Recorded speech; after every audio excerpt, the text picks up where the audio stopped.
our first objective in FAO, the new strategic framework, is eliminating hunger. With a kind of objective of that level, which is of a very broad nature, we clearly are not able to do it on our own. We rely, obviously and naturally, on our partners, who are the governments, and very importantly, we will never be able to accomplish this big objective without the very active role and participation of civil society.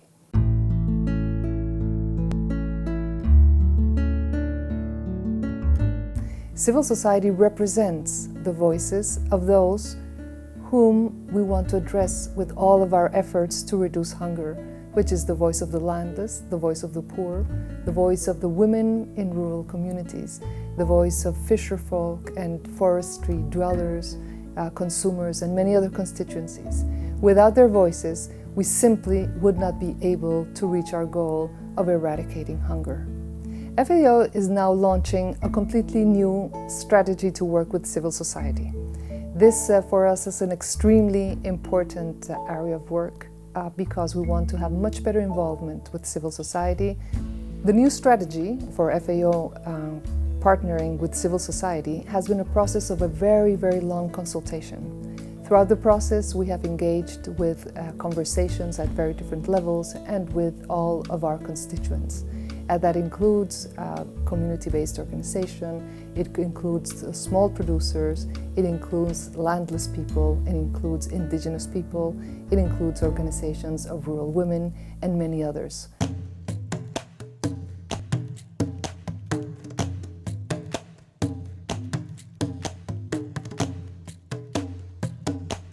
We welcome the revised strategy on partnerships with civil society, which FAO has initiated, and we look forward to how it's going to be, how the final product will be.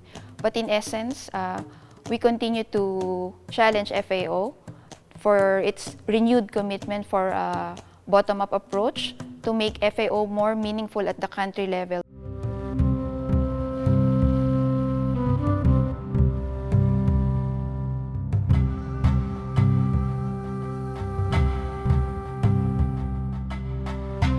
The Civil Society Forum brings together a very large number of civil society organizations. So it's much bigger than the coordinating committee that forms the civil society mechanism. The significance of all of that is that it provides an opportunity for us to first understand each other, to look at the issues and the agenda of the CFS, to gather our views, and to deal with this exchange of experiences and to be well prepared to engage with CFS.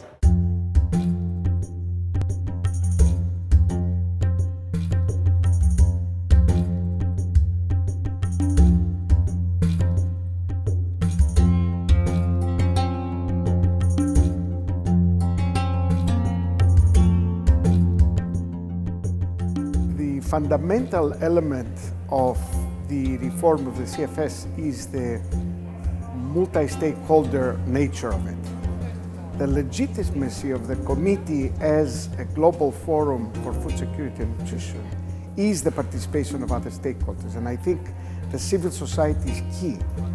The civil society participation in the committee gives the opportunity to the committee to reach out to constituencies that would otherwise not be able to reach.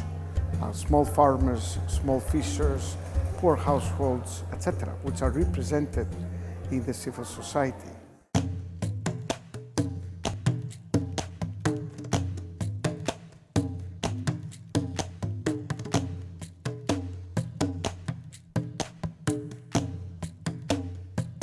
The CSOs and the social movements have played in the reform of the CFS has been fundamental to the nature of the reform, even the fact that there was a reform. I think CSOs had a vision, a very strong vision of a multilateral political decision-making body at the international level, and so they supported strongly the reform of the CFS. They shaped that reform by saying that civil society organizations, and especially the organizations that represent small food producers and social movements, have a particular role to play in the CFS because not only on the one hand are they the ones who are suffering most from hunger, but also they are the ones who really have the clearest vision of the solutions towards ending hunger.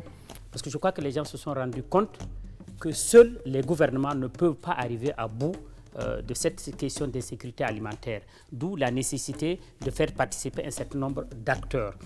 Ça, c'est un premier élément. Le deuxième élément, c'est que le fait de mettre des acteurs sur la même table et qu'on recueille un certain nombre de points de vue permet à la FAO de prendre les bonnes décisions.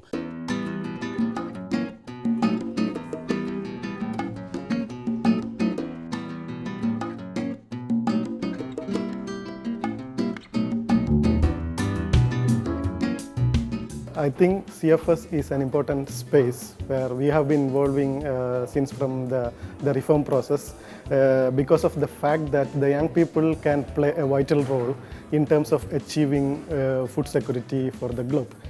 Y en esta oportunidad, dentro del Consejo de Seguridad Alimentaria, estamos en un espacio, ¿verdad?, del mecanismo de la sociedad civil, apoyando o facilitando la participación de pueblos indígenas a nivel global. I feel that in UN system or any government policy making process at the global level or the national level, normally the government people, they sit together, they discuss, and they do not listen the civil society's voice, the voice from the grassroots, voice from the unheard and unseen people.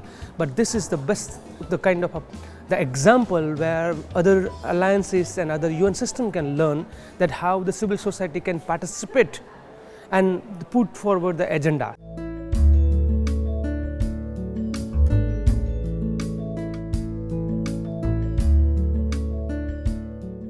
¿Cuál es el interés de la sociedad civil? El estar presente en el debate público ante las autoridades oficiales y definidoras de políticas que a veces las hacen sin la participación de la sociedad civil y, por supuesto, sin la voz de los trabajadores agrícolas. Por eso estamos presentes aquí y ahora en este espacio que es el mecanismo de la sociedad civil, para incidir en la política pública, para definir y proponer acciones en defensa del derecho a la alimentación, el derecho nutricional de los habitantes, pero desde una opinión del trabajador, del pequeño productor familiar, campesino, que está ubicado en la tierra y en el quehacer cotidiano, como hombre, como mujer, como niño y como joven.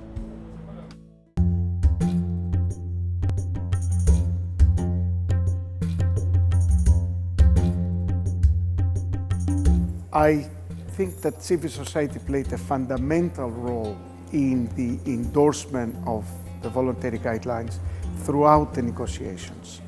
The civil society was well organized, had very sound positions, had a negotiating stance which was absolutely admirable.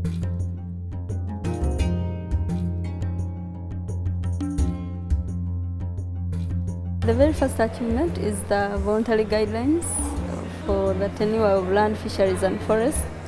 So we consider it as an achievement because we participated fully and we gave it all our time and energy to have the document finalized and to have the various key issues that affect small-scale producers tackled in this document.